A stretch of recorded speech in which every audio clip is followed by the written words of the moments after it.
যে সংস্কার তো আমরা সবার আগে চেয়েছি, সংস্কার আমরা চাই, অবশ্যই সংস্কার চাই, প্রতিটি ক্ষেত্রে সংস্কার চাই, কিন্তু সেই সংস্কারটাকে সাস্টেনেবল হতে হবে, টেকসই হতে হবে, জনগণকে সেটা গ্রহণ করতে হবে। সেটা গ্রহণ করতে হলে কি দরকার? জনগণের সমর্থন আছে কিনা তা জানা দরকার, তাই না? সেটা কারা করতে পারে?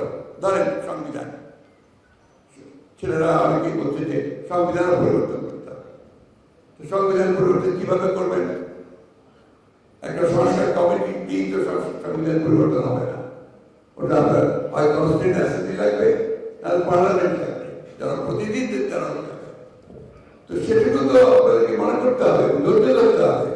আর একই সঙ্গে সবচেয়ে বেশি প্রধান যে জিনিসটা দরকার, যেটার জন্য মানুষ প্রাণ দিয়েছে, একদিকে যেমন আপনার পরিবর্তন যে প্রাণ দিয়েছে, একই সঙ্গে একটা নির্বাচনের জন্য তারা প্রাণ দিয়েছে। এই নির্বাচনটা যত দ্রুত হবে, বারবার আমরা বলে আসছি কথাটা, ততই দেশের জন্য মঙ্গল হবে।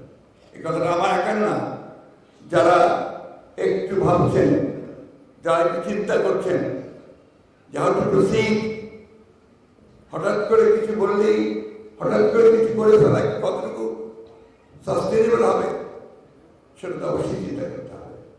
তার যে পথ, সে পথে যেতে হবে। হ্যাঁ, যদি তারা বলতো যে আমরা বিপ্লবী সরকার গঠন করেছি, তাহলে বিপ্লবী সরকার করতো, আমাদের কিছু বলার ছিল না। কিন্তু বিপ্লবী সরকার নয়, এটা সাংবিধানিক সরকার। এটাকে আপনার অ্যাপেলেট ডিভিশন থেকে এর বৈধতা নিয়ে আসা হয়েছে। আপনার অবশ্যই আমাদেরকে ওইটুকু ধরে রেখে আমাদেরকে এগোতে হবে। আপনাদের